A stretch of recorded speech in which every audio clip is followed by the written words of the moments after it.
Okay, good afternoon, everyone. Good morning for those of us who have joined us from the US. My name is Dahlia, and on behalf of Education Above All Foundation and UNDP and our students, I would like to thank you for joining this exciting conference, Rethinking Higher Education, a New Way of Learning to Become. Before I start, I would first and foremost like to thank our Palestinian and our Syrian students from across the MENA region who have been working tirelessly on designing this conference and series of webinars for you. So we do hope that you enjoy them. Over the past few months, we've all personally and professionally experienced the challenges that COVID-19 have carried with it, and it has undoubtedly changed the way that we view education today.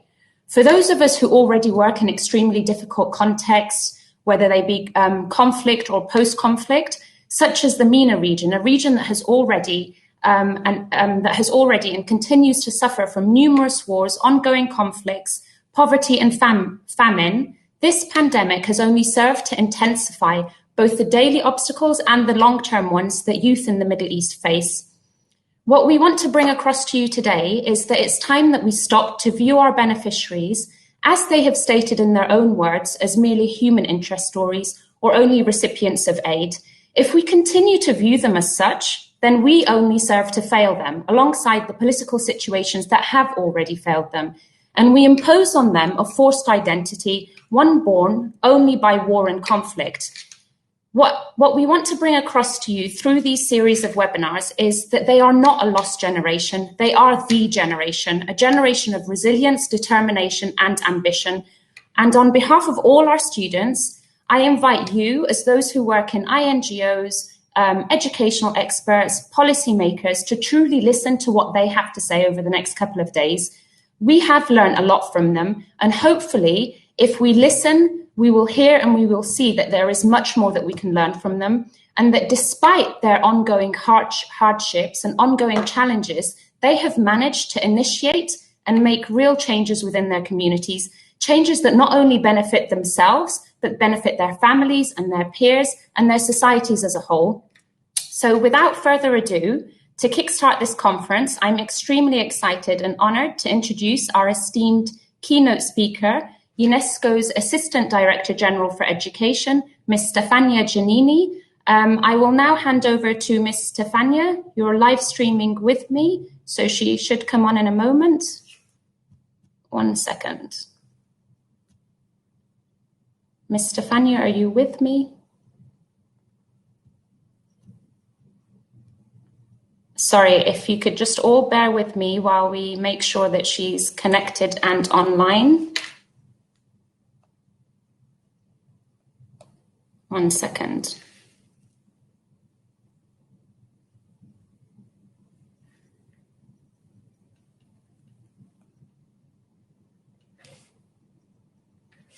Okay, so our technical team on the ground are just making sure that she's connected. If you could bear with us for a couple of minutes, she should be joining. I just want to check also that all of you have managed to register. There's actually 5 webinars taking place, 2 today and 3 tomorrow. The one that will happen immediately after Ms. Stefania's speech is regarding online learning. We also have one on psychosocial and mental health. And then tomorrow we have one in Arabic for our Arabic-speaking audience that will speak generally to the themes. And the last 2 that we have tomorrow are community in times of crisis and also rethinking employment in terms of the virtual workplace and what we can offer refugees and IDPs in the MENA region. So I am now going to exit this room, but if you could just, everyone, if you could all stay online and just be patient with us whilst we make sure that she's on. So I'm going to hand over to Ms. Stefania now. Hello? Ms. Stefania. Hi, Ms. Stefania. Hello. Can you see me? Yes. Yes, definitely. So, how are you? Yes, we struggle a bit, but let me please the story. You left me in the room on my own. Okay, so I'm going to leave you to give your keynote speech. First of all, thank you so much on behalf of Education Above All, UNDP, our students in the MENA region, we're super excited to have you open this conference, give your keynote speech. So I'm going to exit now and leave the floor to you. Thank you so much. Okay, thank you very much.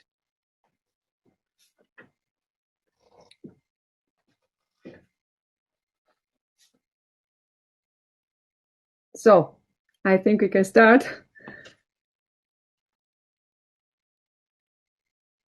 They're giving the floor or whatever. So, good morning, everybody. Dear students, dear guests, dear colleagues from Education Above All. It's really a great pleasure for me to be here with all of you, connected with a great audience composed by students, faculty, policymakers, and civil society organizations, and from all across the region. And let me say that with Education Above All, there is a long-term partnership with UNESCO and also with our sister agency UNDP, and I'm very excited to talk about a critical issue like higher education today with all of us, and focusing a bit more on more marginalized youth in the MENA region. And let me say also something more on a personal note. I'm very pleased to be with you also because as a professor, as a former rector of an international university in my country, Italy, my roots, my life is really in the university environment. So I think that in every position I held in my career, in my life, from minister to my current position as Assistant Director General at UNESCO, I more than ever see universities being the drivers for development and the main providers of what we really need today: science, research, and knowledge, skills, and everything which can really steer society in a more sustainable and just direction in the near future. So let me a bit give to you a picture from this privileged observatory, which is UNESCO. Today, some 220 million students are enrolled in universities worldwide, a number that has doubled in the last decade and is set to expand. This region is not exception, with an exponential growth of enrollment and in the number of universities as well. But this progression has been affected at all the other education sector components by a big challenge we are facing today worldwide, which is COVID-19. And this challenge definitely brings us together today in unprecedented circumstances. The COVID-19 pandemic, as we said from the very beginning at UNESCO, has amplified fragilities and inequalities across digital, across gender dimension, social and educational lines, especially in regions which are already affected by conflict. And never before really in the history has education been disrupted at such a scale like now. You remember maybe some numbers UNESCO published, released from the very beginning of the COVID-19 crisis: 1.6 billion students from early childhood to university level being out of school because of the COVID.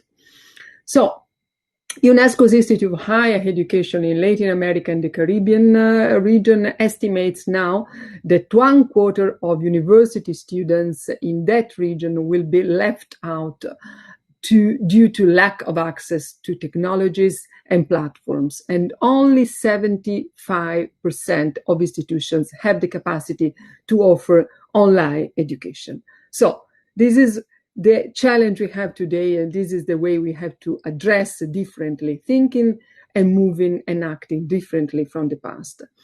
A survey still of UNESCO university chairs, it's a network which includes currently more than 700 institutions in the world, found that poor internet connectivity social isolation, general anxiety, and financial concerns were considered among the top challenges facing learners studying remotely. And this is reflected across this region, where lack of infrastructures, digital skills, and e-learning platforms, and also access to the internet from home have forced many students to interrupt definitely their studies.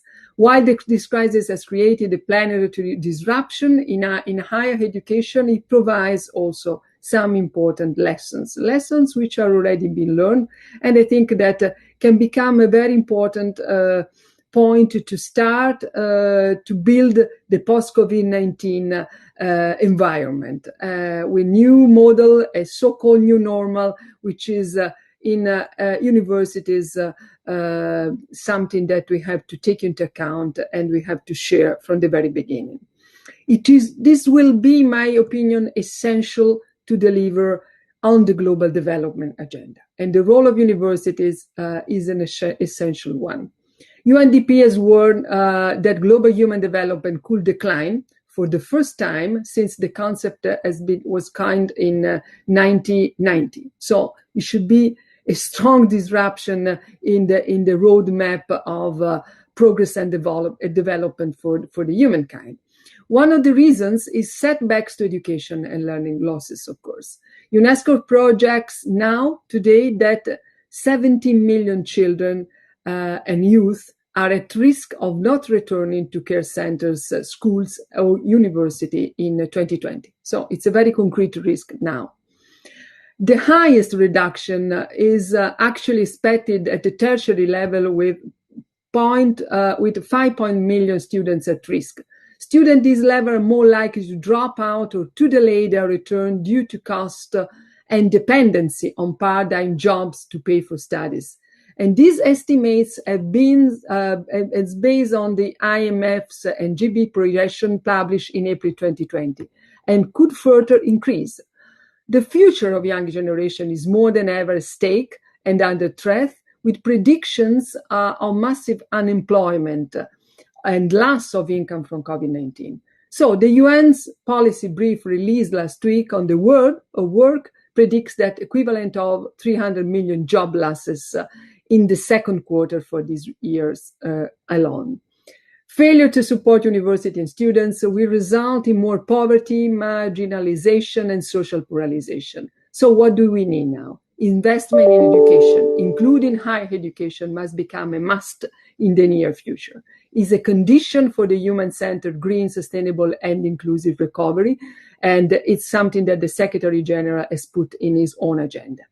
Sustainable transformation and inclusive growth are not possible without innovative tertiary education. So another very important point I want to underline today is about the need of a strong innovation, disruptive innovation in methodology, in content, and interdisciplinary approach we have to put in practice. There are cardinal principles to build on. First and foremost, that education is a public good and a fundamental human right. The UN 2030 Sustainable Development Agenda includes a specific target on providing equal access for all women and men to affordable and quality tertiary education. And furthermore, this goal takes a lifelong learning perspective, and it recognizes that this is the only manner to go for individuals to adapt the velocity, the speed of technological change, which is affecting, especially now, every aspect of our lives. So, to cut it short, universities are no longer as one step stage in life. They need to provide opportunities to learn throughout life and to cross-cut the 17 goals of the agenda. The pandemic has accentuated the urgency to reassess the place of learning and knowledge creation in our societies as well. This is another important dimension. We will not overcome the current education crisis without a renewed global commitment to inclusion and equity in education at all levels. There are a range of policy levers to address inequality, ranging from student subsidies for tuition, food, living or transportation, elimination of registration of exam fees, and academic support to disadvantaged students, especially during their first year of enrollment. And in the context of the current health crisis and recovery, equity-based financing for education will be all the more necessary to provide equality of opportunity. I know there are refugees from Syria and other countries with us today, and forced to leave everything behind except your knowledge and ambition. And I want to encourage to say all of them. In recent months, we have seen Syrian refugee doctors in France and in other European countries on the front lines of the pandemic. Well, the recognition of prior qualification is another very important point, another foremost challenge. In the goal of promoting inclusion, and this point specifically, UNESCO is currently piloting, as you maybe know, qualifications passport for refugees and vulnerable migrants. And this is a very important outcome of the last General Conference at UNESCO, approved unanimously by member states. And it's a part of the Global Convention on the Recognition of Higher Education Qualifications. This is ultimately about the free circulation of knowledge, through deepening cooperation between our regions. And I do believe that despite the crisis we are living now, mobility in terms of being free to go around, being free to disseminate our model, our culture, our mindset will become really a new, very important pillar of the recovery time. After the inclusion priority, this brings me to my second point on developing a culture of openness and international academic cooperation. Let me say that the university has been established since the last millennium, the beginning of last millennium, starting from some regions of the world like Europe and the Arab states, exactly in order to develop international cooperation. And this is the time to relaunch strongly this unique feature and dimension that universities can develop more and more in the near future. But orienting science for sustainable development calls also for deep shift in global priorities. Currently, states, including in this region, are spending relatively little, too really little, on R&D to implement the 2030 agenda. And I think that promoting public research, development, and innovation is another critical point in our discussion today. So I think that inclusion, mobility, a new kind of innovative way to develop and promote science between university and within university must become a really important point to be discussed in the coming months. Thank you very much. Thank you very much, Stefania. Thank you for joining us and also for giving the keynote speech. I think that our audience will be happy to know that much of the topics you touched upon, such as strong innovation, having the culture and mindset of lifelong learning, and how higher education institutes can promote and work towards that for marginalised youth in the region, we'll be focusing, and the students actually have been working on these topics. So I want to thank you for giving the keynote speech, firstly, and also just invite our audience. They will be able to leave the room if they press the little red button, the door on the left-hand corner of their screen, and then they can join immediately our next session, which focuses on online learning. Could this be the new way of learning, and could we reach more refugees and IDPs with online learning? So thank you so much. I'm going to exit now. Thank you. Bye-bye. Have a good day.